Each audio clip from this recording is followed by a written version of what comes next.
السلام علیکم دوستوں، آپ دیکھ رہے ہیں قاضی ہیلتھ اینڈ بیوٹی ٹپس۔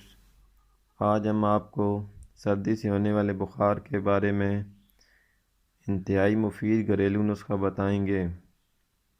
سردی کا بخار موسم کے تبدیل ہوتے ہی چھوٹے ہوں یا بڑے سبھی کو اپنی لپیٹ میں لے لیتا ہے۔ اس کے ساتھ پورے جسم میں درد، نزلہ زکام، کھانسی، گلے میں خراش اور ناک بند ہونے کے ساتھ ساتھ سخت سردی بھی لگتی ہے۔ آج ہم آپ کو جو نسخہ بتائیں گے یہ بخار کے لیے انتہائی مفید ہے اور اس سے سینے پہ جمع شدہ ریشہ بھی باہر نکل آتا ہے۔ اس سے بند ناک کھل جاتا ہے، کھانسی سے بھی آرام آ جاتا ہے۔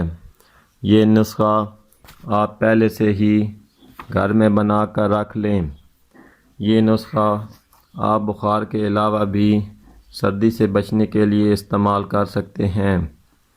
اس کے لیے آپ نیاز بوگ کے خشک پتے لے کر اچھی طرح پیس لیں اور اس میں پسی ہوئی کالی مرچ شامل کر لیں۔